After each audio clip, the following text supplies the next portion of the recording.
Assalamualaikum warahmatullahi wabarakatuh. Kembali bersama saya Windra Putra, calon guru penggerak angkatan 10 dari SD Negeri 01 Rumpian, Kabupaten Indragiri Hulu. Baik, saya di sini akan melakukan tugas demonstrasi kontekstual modul 3.1, yaitu tentang pengambilan keputusan sebagai pemimpin pembelajaran. Baik, saya di sini tidak sendiri, saya ditemani oleh Bapak Kepala Sekolah SD Negeri 01 Rumpian, Bapak Rudolf Marudut dengan Sigiro SPD. Gimana kabarnya, Pak? Baik, Pak. Baik, Pak. Saya di sini akan mewawancarai Bapak terkait dengan tugas calon guru penggerak, yaitu modul 3.1 tentang pengambilan keputusan sebagai pemimpin pembelajaran. Jadi saya akan mengajukan beberapa pertanyaan atau wawancara kepada Bapak. Bersedia Bapak, kan? Pak. Silakan. Baik, yang pertama, Pak, selama ini bagaimana Bapak dapat mengidentifikasi kasus-kasus yang merupakan dilema ITK atau wujudan moral, Pak? Baik, terima kasih, Pak. Selama saya sini yang dapat saya temukan terkait etika atau moral, yaitu masalah pembulian, Pak. Salah satunya mungkin disebabkan karena ada perbedaan warna kulit, ya, perbedaan suku, bahkan perbedaan agama, dan kemudian itu juga diawali dengan ejekan, mungkin Pak, ejekan sekali dua kali bercanda, tapi mungkin yang dicandai mungkin tidak terima, sehingga terjadilah mungkin perkelahian fisik, gitu Pak. Oke, tentang pembulian ya, Pak. Pak, yang kedua, selama ini nih, bagaimana Bapak menjalankan pengambilan keputusan di sekolah Bapak ini ya, terutama untuk kasus-kasus di mana ada dua kepentingan yang sama-sama benar atau sama-sama mengandung nilai kebajikan, gitu, Pak. Baik, terima kasih, Pak. Yang dapat saya temukan masalah ini sudah pengalaman. Ada dua pihak dari anak-anak yang tadi yang saya sampaikan terjadinya perkelahian fisik, ya. Yang satu menganggap diri dia benar, bahkan juga korban juga menganggap dia benar. Jadi saya ngambil solusinya, kami panggil Pak keduanya, kami tanya apa masalah awalnya, tanpa melihat kami dulu siapa yang benar siapa yang salah. Kami tanya dulu awal masalahnya di mana. Nah kemudian kalau sudah kami tanya satu persatu, nah kita temukanlah siapa yang salah siapa yang benar. Kemudian kalau misalnya yang benar, kalau yang benar ya kita apain, nasihati juga, kita tahankan, jangan emosi. Itu juga dengan yang salah, kami sampaikan nasihat supaya kedepannya tidak menjadi demikian.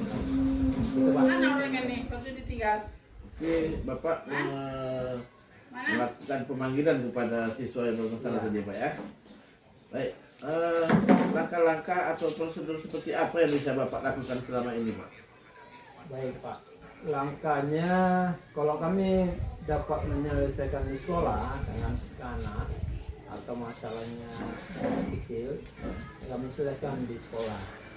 Tapi kalau sudah bermasalah ya agak besar sedikit, bahkan sudah berlarut, kami panggil pemanggilan buat keduanya Pak, baik orang tua korban maupun orang tua yang melakukan kekerasan fisik.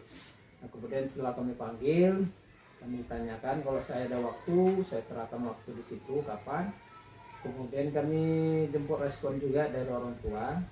Kalaupun ada waktu yang kami sampaikan orang tua tidak bisa, ya kami temukan Pak kapan waktu itu bisa. Karena kalau satu pihak saja kami panggil, itu penyelesaiannya kurang pas Pak. Makanya kami tunggu penyelesaiannya dari dua pihak, dan juga kita sama-sama mendengarkan awal masalahnya dari mana, dari anak yang langsung, juga orang tuanya bisa mendengar. Jadi tidak semata-mata orang tua itu hanya mendengar laporan anaknya sendiri. Begitu Pak, selama ini kami lakukan. Agar tidak terjadi kesalahpahaman atau miskomunikasi lah Pak ya. Jadi kita panggil kedua orang tua tersebut kalau permasalahannya terlalu berat ya Pak ya. Baik, hal-hal apa saja yang selama ini yang Bapak anggap efektif dalam pengambilan keputusan Pak pada kasus-kasus dilema etika ini Pak? Baik, terima kasih Pak. Saya bukan sekedar melibatkan wali kelas saja, tapi saya juga melibatkan guru-guru senior, guru-guru, terlebih guru agama PAI, karena berhubungan dengan etika, adab, beragama, baik yang benar maupun yang salah, karena dalam anak kan belum tahu dia arahnya yang benar, bahkan mungkin dia melakukan tapi dia tidak tahu sebenarnya yang dilakukan itu salah. Jadi saya rasa selama ini saya efektif lah Pak, karena permasalahan itu selesai, bukan timbul masalah yang lain, menyelesaikan masalah tanpa masalah, begitu Pak.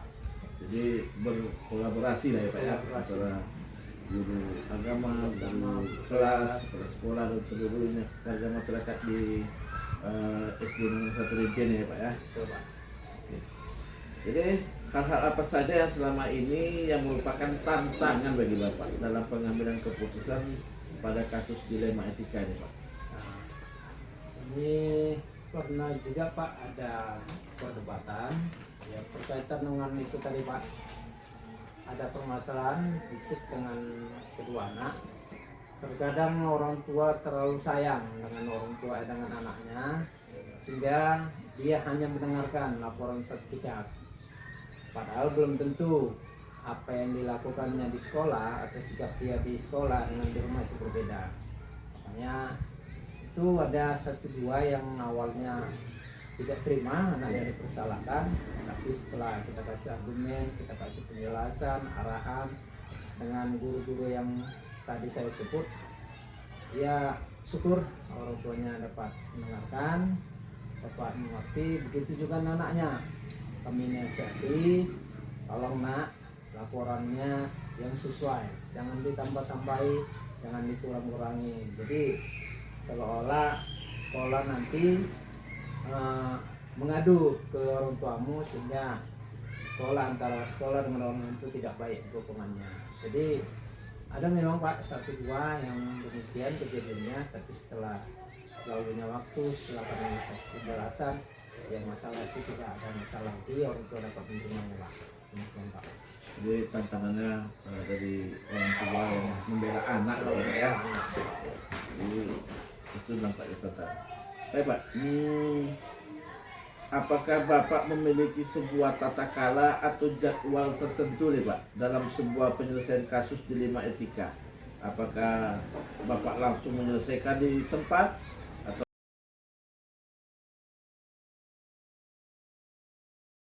Assalamualaikum warahmatullahi wabarakatuh. Kembali lagi bersama saya Windra Putra, calon guru penggerak angkatan 10 dari SDN nomor 1 Rimpian, Kabupaten Indragiri Hulu. Baik, saya di sini akan melakukan tugas demonstrasi kontekstual modul 3.1 tentang pengambilan keputusan sebagai pemimpin pembelajaran. Saya di sini tidak sendirian, saya ditemani oleh Ibu Kepala SDN 012 Perkebunan Sungai Lala, yaitu bersama Ibu Ratna Wilis. Assalamualaikum Bu. Salam. Gimana kabarnya Bu? Alhamdulillah sehat. Ya, syukur Bu ya, alhamdulillah masih sehat Bu ya. Ya. Baik Bu, saya di sini sebagai calon guru penggerak, saya akan melakukan beberapa wawancara kepada Ibu, Oke. yaitu tentang tugas demonstrasi kontekstual modul 3.1, yaitu pengambilan keputusan sebagai pemimpin pembelajaran. Jadi kami di sini ditugaskan untuk mewawancarai beberapa kepala sekolah terkait dari demonstrasi kontekstual tersebut. Baik Bu, langsung saja kita lanjutkan Bu ya. Oke. Saya akan mengajukan beberapa pertanyaan kepada Ibu ya. Iya. Baik. Yang pertama Bu, selama ini bagaimana Ibu dapat mengidentifikasi kasus-kasus yang merupakan dilema etika atau bujukan moral Bu? Untuk hal ini kami di sekolah ini sama guru serta didik akan bermusyawarah dengan adanya problema. Kami akan bermusyawarah dan menyelesaikan secara bersama. Betul ya. Jadi kalau seandainya ada permasalahan atau kasus-kasus, Ibu akan melakukan kerjasama dengan Kerjasama wanita, kolaborasi sama kolaborasi guru. sama guru-guru Ibu ya, untuk menyelesaikan permasalahan tersebut Bu ya. Baik Bu, yang kedua, selama ini bagaimana Ibu menjalankan pengambilan keputusan di sekolah, terutama untuk kasus-kasus di mana ada dua kepentingan yang sama atau sama-sama mengandung nilai kebajikan? Dalam hal ini kami akan berkumpul bersama majelis guru, memanggil kalau bersama majelis guru nanti adanya rapat apa yang hal-hal yang adanya kendala atau permasalahan yang ada di sekolah ini akan kami bicarakan dalam rapat tersebut. Kemudian putusannya itu juga dari suara terbanyak dari musyawarah. Kemudian lagi kalau untuk anak-anak didik, kalau ada hal permasalahan terhadap anak, kami akan manggil anak tersebut secara musyawarah juga. Jadi artinya ya secara kekeluargaan selesaikan sampai selesai. Itu dengan cara bermusyawarah dan secara kekeluargaan ya. Baik. Yang selanjutnya Ibu, langkah-langkah atau prosedur seperti apa yang biasa Ibu lakukan selama ini Bu?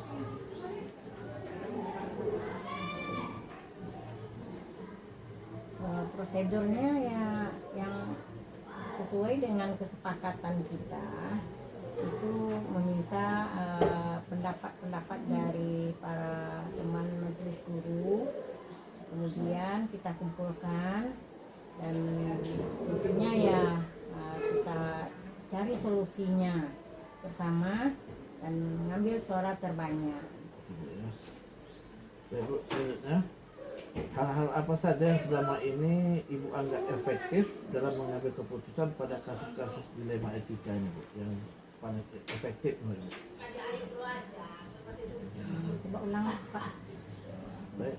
Hal-hal apa saja yang selama ini Ibu anggap efektif dalam pengambilan keputusan pada kasus-kasus dilema etika ini? Jadi kalau adanya permasalahan dilema di sekolah ini supaya efektifnya itu kami akan cukup diwakili dengan guru, misalnya kalau di kelas guru dulu, kalau seandainya tidak bisa gurunya baru mungkin dipanggil orang tua sama gurunya, kalau belum bisa barulah ke saya kepala sekolah. Dengan adanya bimbingan terhadap anak tersebut, adanya hubungan antara guru ke wali murid, insya Allah selama ini selesai. Jadi mulai dari wali kelas menyelesaikan, kalau tidak bisa baru Iya. ke ibu kepala sekolah atau ke pihak-pihak yang terkait lagi Bu ya. Baik. Hal-hal apa saja yang selama ini yang merupakan tantangan dalam pengambilan keputusan pada kasus-kasus dilema etika ini Bu? Kalau namanya tantangan itu ya pasti ada di mana dimanapun, apalagi namanya sekolah ini ya termasuk sekolah besar nyatanya. Tantangan itu mungkin adanya hal-hal permasalahan yang terjadi pada anak didik. Mungkin anak tersebut ada gurauan antara sesama dia. Dia ngadu kepada orang tuanya, mungkin dianggap itu dianggap pembulian sama orang tuanya.